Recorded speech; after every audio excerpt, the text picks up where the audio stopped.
Touch a switch, and an entire room appears at once. The light is steady, cool enough to ignore, and ready whenever you are. For most of human history, none of those qualities came together. Light after sunset needed fuel, a wick, a flame, and somebody to tend all three. It smoked, smelled, spilled, guttered, and warmed the room whether the room needed heat or not. Every useful flame was also a small fire inside the house. A child could reach it, a sleeve could brush it, and a draught could bend it toward a curtain. The light moved only when a person carried it. A flame bright enough for close work was bright enough to consume money while it burned. That cost shaped rooms, schedules, businesses, and the length of a working day. Rich households and poor households did not experience the same night. This episode follows lighting in Britain and the United States from the 18th century into the early 20th, without pretending that one path describes the whole world.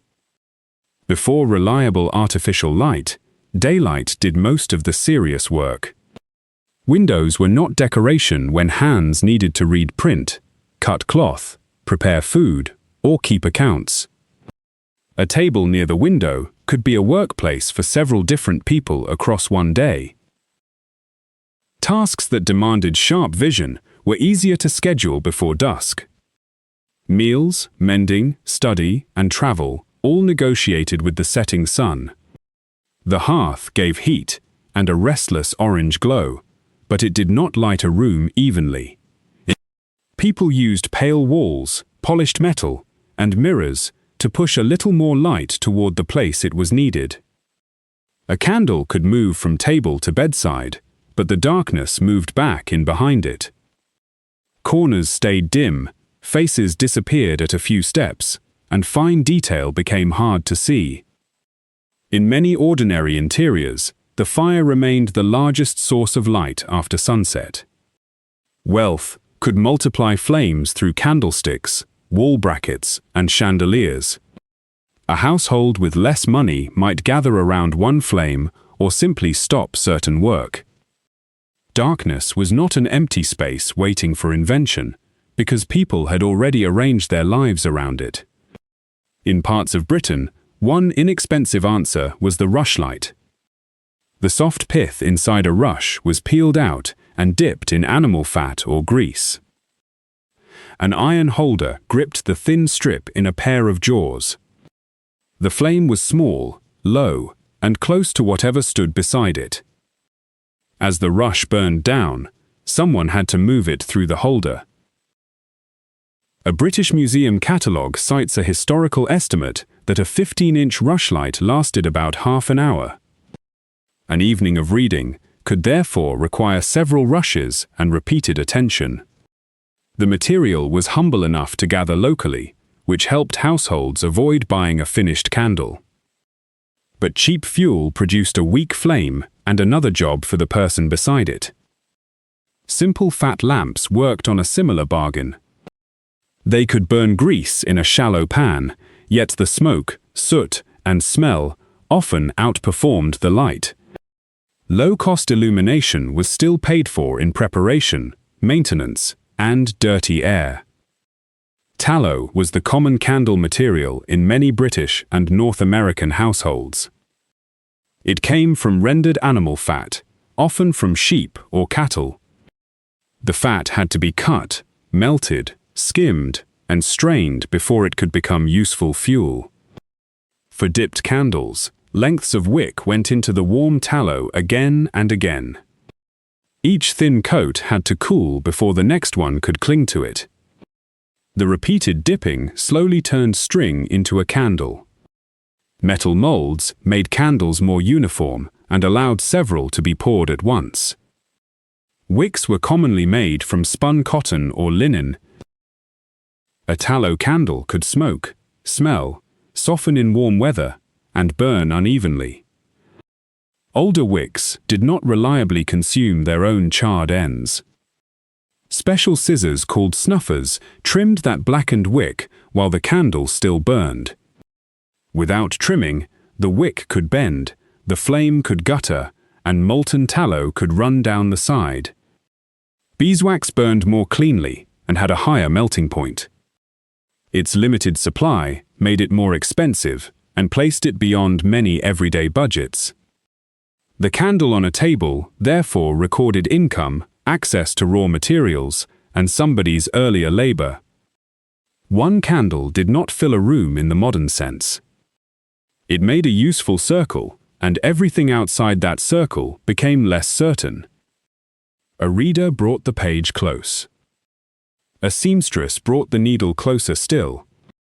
A reflector behind the flame could send more of its light toward the work, instead of wasting it on the wall.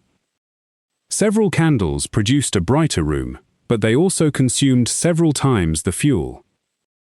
They added heat, smoke, dripping wax, and more open flames to watch. Holders had to stand level, and chandeliers needed cleaning as smoke collected above them. A candle carried upstairs could spill hot fat or catch a draft in the stairwell. A forgotten flame beside paper, bed curtains, or dry wood could begin a house fire. 19th century cities built with abundant timber had good reason to fear small domestic flames. Lanterns placed glass or pierced metal around a candle so it could travel with some protection. The candlelit past looks romantic mostly when we remove the odor, the maintenance, and the possibility of waking to smoke. People had burned oils in lamps for thousands of years before the 19th century. The basic arrangement was simple. A reservoir held liquid fuel, and a wick carried that fuel to the flame. The oil could come from plants, fish, animal fat, or other local sources.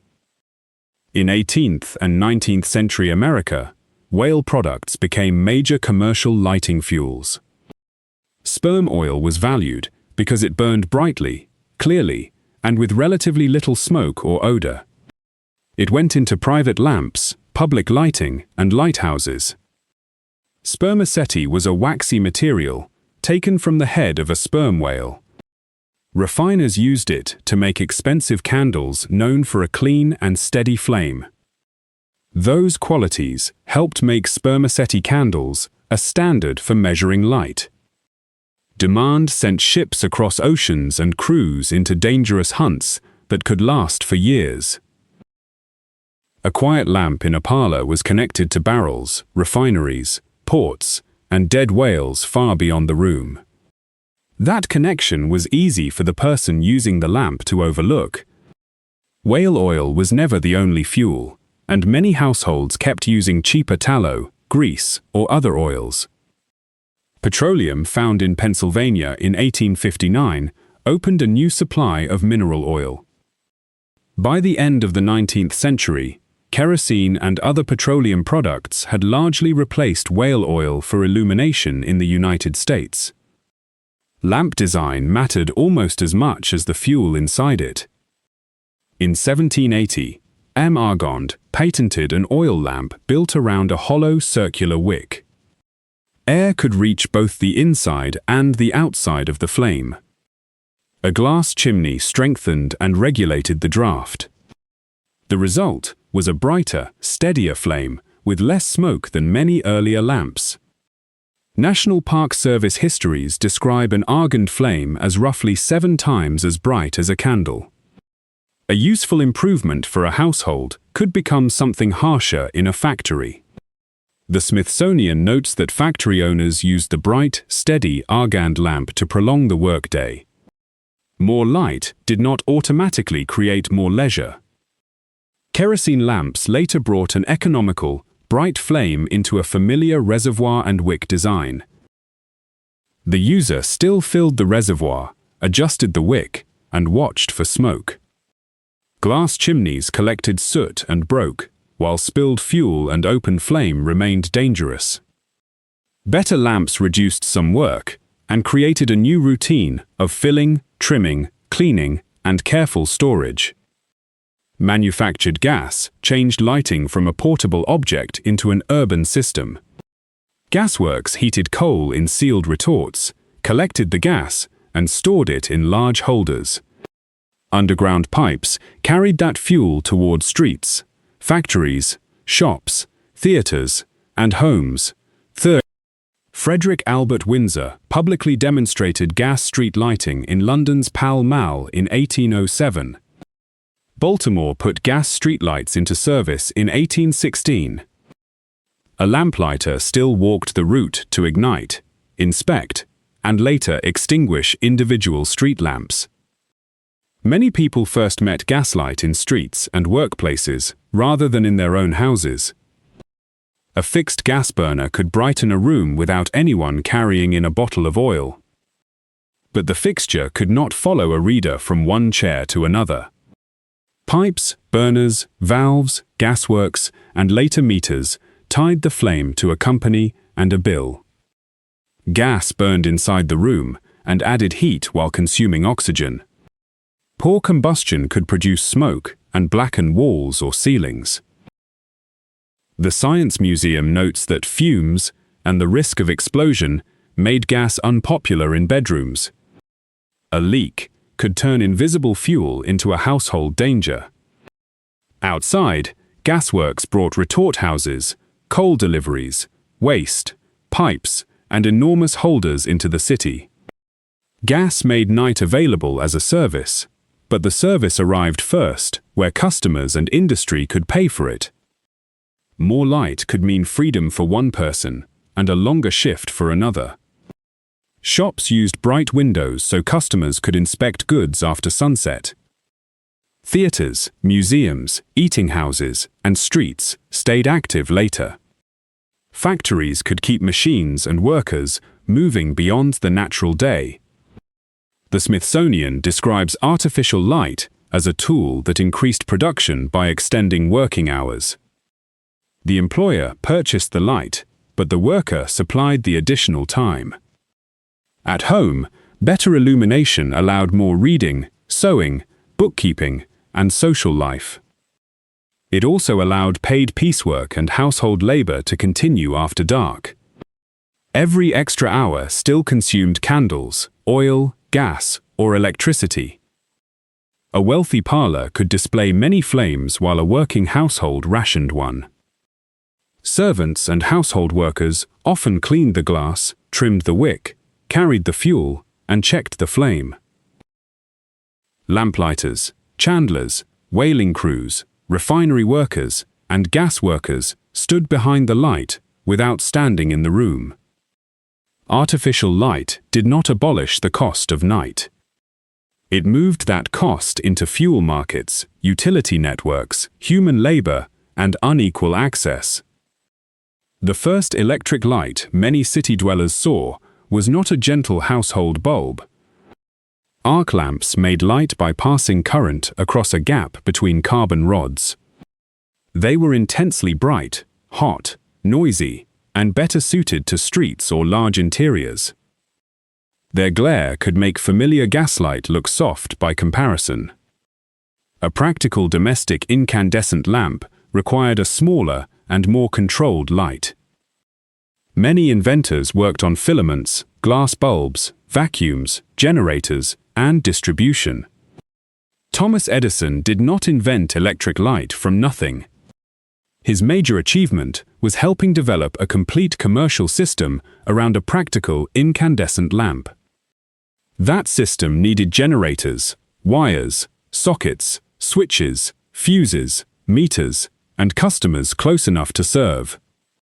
Edison's Menlo Park laboratory publicly demonstrated its incandescent lighting system in December 1879. In September 1882, the Pearl Street Station began supplying part of Lower Manhattan. The first service area covered about 1 square mile. Inside a connected building, light no longer required an exposed flame at the fixture.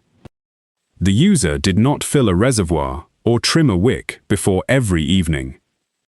Electric fixtures reduced smoke, soot, combustion heat, and many indoor fire risks. Early electric service was expensive to build and limited by the reach of its generating and distribution network. For decades, Electric bulbs, gas burners, oil lamps, and candles continued to share the same world. Urban businesses and wealthier customers were easier to connect than scattered rural homes. The White House received electric wiring in 1891. The new system was unfamiliar enough that President Benjamin Harrison and his wife reportedly left the switches to the staff. In 1920, only 34.7% of American dwellings reported electric service. That same year, just 1.6% of farms had electricity. The electric age had therefore begun decades before electric service became normal for most households. Families beyond the wires kept filling kerosene lamps, cleaning chimneys, and buying candles. Some houses received electricity room by room or during later renovations. Older gas or oil fixtures were sometimes converted instead of being discarded. A single home could contain several generations of lighting technology at once.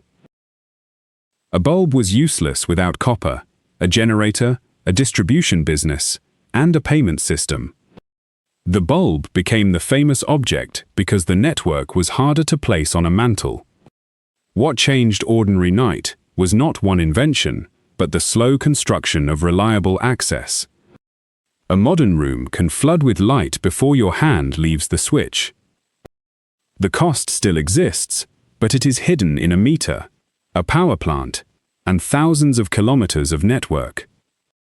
The missing labor becomes clearer if we rebuild one evening under flame. Fuel had to be rendered, refined, purchased, carried, and stored. A wick needed adjustment, and every flame needed watching.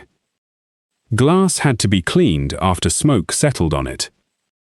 The light could not be left safely beside curtains or bedding. Electricity moved much of that daily maintenance out of the room. It also made it easier for employers, shops, entertainment, and screens to claim more of the night.